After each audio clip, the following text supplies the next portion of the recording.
নমস্কার, আমি মেঘলা। কি সুন্দর সানলাইটের আলো আসছে না?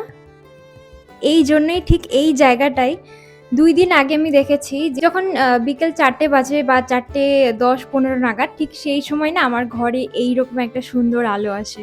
সেইজন্য আমি ভেবেছি যে ঠিক এই সময়টা আমি একটা ভিডিও শুট করব।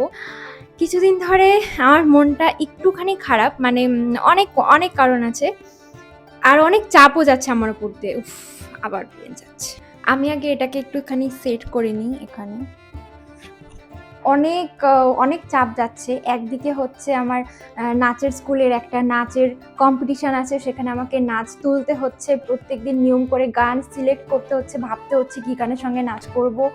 তার মধ্যে হচ্ছে আমার কলেজের ফ্রেশার্স আছে, সেইটা হচ্ছে এপ্রিল মাসে। আর কলেজের ফ্রেশার্সের ডেট আর আমার নাচের কম্পিটিশনের ডেটটা অনেকটা ক্ল্যাশ হয়ে যাচ্ছে। এবার দুটো যদি একই দিনে পড়ে তাহলে আবার আমার মাথার উপরে চাপ এসে পড়বে ভীষণ রকমভাবে। জানো তো কি হয়, যখন সবগুলো চাপ একসঙ্গে এসে পড়ে তখন আমি এটাই বুঝতে পারি না যে কোন কাজটা আমি আগে করব আর কোন কাজটা পরে করব। এই করে করে আমি আজকে সারাটা দিন শুয়েছিলাম, সকাল থেকে শুয়েছিলাম। স্নান করলাম এই মাত্র কিছুক্ষণ আগে, মানে 3:30টার সময়। আজকে আমি কলেজেও যাইনি। জানি না, মানে আমার যখন মন খারাপ থাকে বা এত যখন চাপ থাকে তখন আমার কোনো কাজ করতে ইচ্ছে করে না। তো আমি ভাবছি যে নিজেকে একটুখানি রিসেট করব। রিসেট করা বলতে টুকটাক অ্যাক্টিভিটিস করব যেটাতে আমার খুব ভালো লাগবে। তো সেইটা নিয়ে হচ্ছে আজকের পুরো ভ্লগটা। তোমাদেরও যদি এরকম কোনো কারণে মন খারাপ থাকে বা ধরো অনেক প্রেশার, পড়াশোনার প্রেশার, কাজের প্রেশার এরকম যদি থাকে তাহলে কিন্তু তোমরাও এই টেকনিকটা অ্যাপ্লাই করতে পারো। প্রথমে আমার যেটা খুব ভালো লাগার জিনিস সেটা হচ্ছে তোমাদের কমেন্ট। তো আমি না তোমাদের কমেন্টগুলো দিয়ে ভিডিওটা শুরু করছি। তো চলো তোমাদের কমেন্টগুলো পড়ি। এই কমেন্টটা হচ্ছে ১২৭ নাম্বার ব্লগ থেকে নিচ্ছি। এখানে মেহুলি একটা অনেক বড় কবিতা লিখেছে। আসলে না আমার কবিতাগুলো পড়তে এত ভালো লাগে। দেখো আমার মুখের এক সাইড আলো পড়ছে, কি ভালো লাগছে। কমেন্টটা পড়ি। মেহুলি একটা কবিতা লিখেছে। তোমার জন্য এই সুন্দর কবিতাটা, তোমার এই সুন্দর নয়ন দুটি কি করে তোমায় বোঝায়। দিনে দিনে বাড়ছে তোমার চুলেরই বাহার, কি সুন্দর ঘন কেশ, তাই তো লাগছে তোমাকে বেশ। তোমার এই রূপ দেখে মুগ্ধ হয়ে যায়, বারে বারে মন তোমাকেই চায়। ময়ূর দুটি পাখনা মেলে আছে বৃষ্টির দিনে, তুমি সর্বসেরা আমারই জীবনে। রাধে রাধে দিদি ভাই। তুমি কলকাতার চায়না টাউনে ও শ্যামবাজারের বাবুলাল দোকানে যেতে পারো, সেখানে দুর্দান্ত মোমো পাওয়া যায়। তোমরা যে আমাকে নিয়ে এত সুন্দর করে কবিতা লেখো আমার ভীষণ ভালো লাগে, মানে ভীষণ গ্রেটফুল। মানে আমি নিজে ছোটবেলা থেকে কখনো কবিতা শিখিনি, কবিতা কখনো বলতেও পারিনি। আর খুব কনফিডেন্সের অভাব, স্টেজে দাঁড়াই না, যখনই আমি কোনো উপস্থিত বক্তৃতা দিয়েছি সেই তোতলাতেই থাকি আমি। এখনো আমার কথা বলতে লিটারেলি মানে একটা ভয় ভয় লাগে বেশ। এই জন্য আমি কখনো স্টেজে উঠে কখনো কবিতা বলা বা গান করতে, আমি ছোটবেলায় গান করতাম টুকটাক, তখন আমার ভীষণ পরিমাণে ভয় লাগতো। তো এইসব থেকে আমি অনেকটা দূরে থেকেছি ছোট থেকে।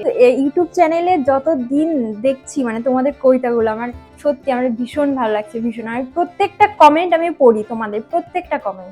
এরপরে লিখেছে রিনা, আকাশ ভরা সূর্য তারা ভগবানের দান, আমার মনের শীর্ষে শুধু তোমার স্থান, রাধে রাধে রাধে রাধে রিনা। পরে লিখেছে অঙ্কিতা, একটিবারও হয়নি দেখা দিদি তোমার সাথে, তোমার কথা ভাবছি মনে সকাল সন্ধ্যা রাতে। আয় হায়, দারুণ হয়েছে, দারুণ। এই মেয়েটার কবিতাতে আমি সব সময় পাই। তোমার প্রত্যেকটা কমেন্ট মানে প্রত্যেকটা ভিডিওতে তুমি যে কবিতাগুলো লেখো সত্যি আমার মানে মন ছুঁয়ে যায় সেই কবিতাগুলো। আচ্ছা, এরপরে সুস্মিতা লিখেছে, মনে পড়ে তোমাকে যখন থাকি নীরবে, ভাবি শুধু তোমাকে সবসময় অনুভবে। স্বপ্ন দেখি তোমাকে প্রতিটা চোখের পলকে, আপন ভাবি তোমাকে প্রতি নিঃশ্বাসে ও বিশ্বাসে। ও মা, কি সুন্দর হয়েছে। আচ্ছা, একজন কমেন্ট লিখেছে, দিদি ফেব্রিক চোকার বানানোর ভিডিও দিও। আমি একটা এরকম ভিডিও করব যেখানে আমি কয়েকটা মালার ডিজাইন আর সেগুলো কিভাবে বানিয়েছি সেটা তোমাদের সঙ্গে শেয়ার করব। একটা বড় ভ্লগ হিসেবে আমি সেটা তোমাদের সঙ্গে শেয়ার করব খুব তাড়াতাড়ি। আমার মনটা কিন্তু অনেকটাই ভালো হয়ে গেল তোমাদের কমেন্টগুলো পড়ে। তো চলো আমরা একসঙ্গে কিছু অ্যাক্টিভিটিস করি যেটা কিনা তোমরাও অ্যাপ্লাই করতে পারো। তোমাদের যদি এরকম কখনো মনে হয় যে তোমরা অনেক ডাউন ফিল করছো বা লো ফিল করছো, তখন কিন্তু তোমরাও করতে পারো। প্রথমেই আমি শুরু করছি ইয়োগা দিয়ে। তোমরা ইয়োগার বদলে ওয়াক করতে পারো কিংবা যে কোনো এক্সারসাইজ করতে পারো, ফ্রি হ্যান্ড এক্সারসাইজ করতে পারো, নাচ করতে পারো। আমার নাচটা ভীষণই পছন্দের, আমি করবো আস্তে আস্তে। তো প্রথমে আমি ইয়োগাটা দিয়ে শুরু করছি। চুলটা ভালো করে বেঁধে নিই।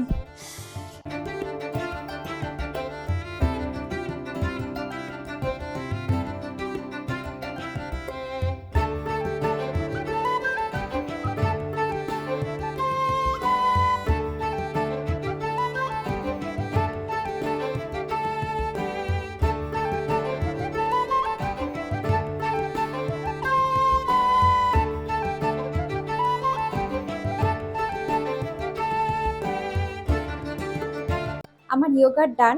ফ্লিপকার্ট থেকে মামুনি একটা সুন্দর দুর্গার মুখের মোল্ড অর্ডার করেছিল, কিন্তু এমন অদ্ভুত রকমভাবে একটা সিংহের মুখ এসেছে যেটা আমাকে রিটার্ন করতে হলো। সানলাইট আস্তে আস্তে গায়েব হয়ে যাচ্ছে। সেকেন্ড ইম্পর্টেন্ট পয়েন্ট আমি তোমাদেরকে যেটা বলবো সেটা হচ্ছে প্রাণায়াম। এটা অ্যাকচুয়ালি ইয়োগারই একটা পার্ট। আর এটা এমন একটা অ্যাক্টিভিটি যেটা আমাদের বডি আর মাইন্ডকে পুরো ডিটক্সিফাই করে। মানে আমাদের মনের মধ্যে যদি কোনো আনহেলড ইমোশন থেকে থাকে বা কোনো খারাপ জিনিস যেটাকে নিয়ে আমরা প্রচণ্ড পরিমাণে ওভার থিঙ্ক করছি, বা কারোর সঙ্গে খারাপ ব্যবহার করে আমাদের খুব খারাপ লাগছে, তো সেই জায়গা থেকে এটা অনেকটা আমাদেরকে হিল করতে পারে। ওকে, তো চলো প্রাণায়াম কি করে করতে হয় সেটা আমি তোমাদেরকে একটুখানি বলে দিই। এমনিতেই তোমরা ইউটিউবে অনেক ভিডিও পেয়ে যাবে প্রাণায়াম নিয়ে, তবু আমার যতটুকু নলেজ বা আমি যতটুকু শিখেছি ততটুকু তোমাদেরকে বলি। রিং ফিঙ্গার আর স্মল ফিঙ্গার এই দুটো একসঙ্গে থাকবে, আর বুড়ো আঙুল দিয়ে আমরা নাকের এক পাশটা এরকম ভাবে বন্ধ রাখবো। ওকে, নাকের এই সাইড থেকে আমরা নিঃশ্বাসটা নেবো ফার্স্টে, এরপর আমরা হোল্ড করব। যতক্ষণ পারবো ততক্ষণ আমরা হোল্ড করার চেষ্টা করব। আমি মোটামুটি মানে যতক্ষণ আমার ক্যাপাবিলিটি আছে আমি ততটা হোল্ড করি। এইবার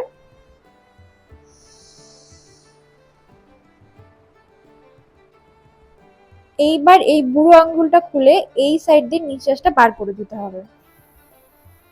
এটাই হচ্ছে পুরো প্রাণায়ামের প্রসেস। নাকের ডান সাইড থেকে নিঃশ্বাস নেব, হোল্ড করব, আবার বাঁ সাইড থেকে নিঃশ্বাসটা বার করে দেবো। ওকে, আর অনেক রকমের প্রাণায়াম হতে পারে। এই প্রাণায়ামের নাম হচ্ছে অ্যানালম বিলোম।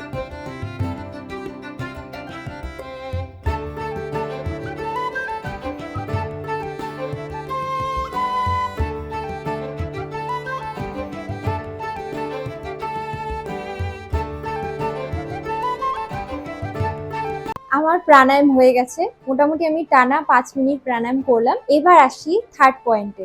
থার্ড পয়েন্ট হচ্ছে তোমাদের পছন্দের কোনো কাজ করা। কোনো তোমাদের যদি হবি থাকে যেরকম ড্রয়িং, তোমাদের যদি রান্না করতে ভালো লাগে তাহলে রান্না করা, তোমাদের যদি মেকআপ করতে ভালো লাগে তাহলে তোমরা মেকআপ করতে পারো, যেটা মন চাই। তোমার যদি গল্পের বই পড়তে ভালো লাগে, মানে আমার মতো যারা আছে যারা গল্পের বই পড়তে প্রচন্ড ভালোবাসো, তারা কিন্তু সেটা করতেই পারো, তোমাদের যা ইচ্ছে। ওকে, আমি এখন যেটা করব সেটা হচ্ছে অবভিয়াসলি গল্পের বই পড়বো। এই বইটার কথা বলছিলাম, এইটা হচ্ছে নাম অরণ্যঘাতক, লিখেছে সৈকত মুখোপাধ্যায়। এটা আমি নিয়েছিলাম বইমেলা থেকে। 207টা পেজ আছে এই বইয়ের, 64 পেজ অব্দি আমার পড়া হয়েছে, এর বাকিটা আমি পড়বো। আজকের ভিডিও আমি এখানেই শেষ করছি। দেখো সূর্যের আলোটাও পুরোপুরি ভাবে চলে গেছে, গায়েব হয়ে গেছে। তোমাদেরও যদি ভালো লেগে থাকে তাহলে তোমরা আমাকে একটুখানি কমেন্ট করে জানিও, তাহলে আমি এই ধরনের ভিডিও আরো বানাতে উৎসাহী হব। তো চলো আজকের ভিডিও এখানেই শেষ হচ্ছে। রাধে রাধে।